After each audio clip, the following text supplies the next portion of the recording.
Mes chers Miss Mimi, mes adorables abonnés, bonjour. Une nouvelle vidéo. L'autre jour, je vous ai dévoilé mon secret par rapport à la coloration végétale de la poudre d'indigo. Je vous ai expliqué aussi que ça fait 1 an que j'ai pas utilisé l'indigo, j'utilise que le henné du Rajasthan. Du coup, je me suis retrouvée avec énormément de cheveux blancs qui sont rouges. J'ai appliqué l'indigo au niveau de mes racines, je vous ai montré et j'ai laissé 2 heures. Je n'ai pas laissé plus parce que j'ai besoin des racines qui ne sont pas couvertes à 100% pour vous faire d'autres vidéos. Là, je vous montre quand même le résultat. On voit que c'est bien couvert. On voit aussi que la qualité des cheveux change après l'application de la coloration végétale. Au niveau des longueurs, bien sûr, on n'a pas utilisé d'indigo puisque je vous ferai une autre vidéo pour vous montrer d'autres choses. Voilà, je vous montre.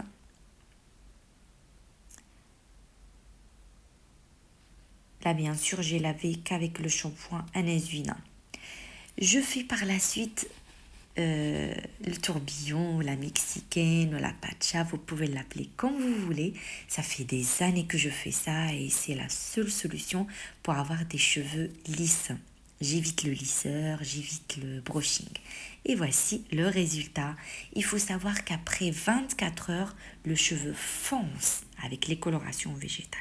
Le cheveu change de couleur. On n'a jamais la même couleur qu'on a eue après le rinçage. Toujours, il faut sécher ses cheveux et attendre pour voir exactement le résultat final. Là, comme vous le voyez, les cheveux sont bien foncés. Il y a des endroits effectivement qui ne sont pas bien colorés, mais c'est fait exprès puisque j'ai besoin de cela pour d'autres vidéos. Mais là, on voit quand même qu'il y a un grand changement par rapport à la vidéo où j'avais les cheveux bien rouges. Vous voyez, et même la texture, hein, le cheveu est beau et brillant, il n'est pas pâle. Oui, ça vous pouvez le croire. J'ai carrément commandé un bidon de shampoing neutre de chez Anesvina, puisqu'à chaque fois qu'il y a une rupture de stock, je me retrouve un petit peu dans la galère à ne pas trouver mon bon shampoing. Comme vous le voyez, on a des bons actifs. C'est pour cela que je secoue. Et bien sûr, je le mets au frigo puisque c'est un shampoing neutre avec des composants très nobles. Et il a besoin d'être au frigo, sinon il va tourner. Vous pouvez l'appliquer, vous pouvez l'utiliser pour les cheveux qui sont colorés avec des colorations végétales. Si vous avez des chutes, si vous avez des démangeaisons, si vous avez des pellicules, si vous avez les cheveux gras, si vous avez les cheveux secs, il est vraiment fabuleux. Oui, je suis fière de ce résultat puisque ça fait 1 an que j'ai pas utilisé la coloration végétale. Regardez, pour les filles qui ont des cheveux secs, qui ont des problèmes avec la coloration, vous avez le gel d'aloe vera de chez Anesvina qui est natif, qui est à 99%. Regardez ses actifs.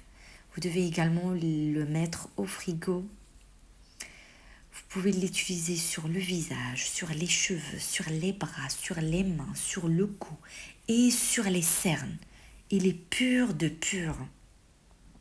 Je vous le garantis à 100%. Même s'il y a des brûlures au niveau de la peau, vous pouvez l'utiliser. Il suffit de le mettre au frigo. Regardez là, je l'applique le lendemain. Après la coloration végétale, vous pouvez l'appliquer sur vos cheveux tous les jours sans aucun problème. Ça laisse un film qui va venir protéger vos cheveux ou votre peau. Voilà. Je vous le garantis, pour celles qui demandent à chaque fois la date d'expiration, regardez où elle se trouve, je vous montre. Et elle est ici, voilà. On a le numéro de l'eau et la date d'expiration. Et là, on a décembre 2025. Voilà. Vous pouvez l'acheter sans aucun problème. Maintenant, voici les produits que j'ai utilisés. Le duo indigo et henné du Rajasthan. Le shampoing neutre douceur anti-chute de chez Anesvina. Et le gel d'aloe vera natif également. Bisous.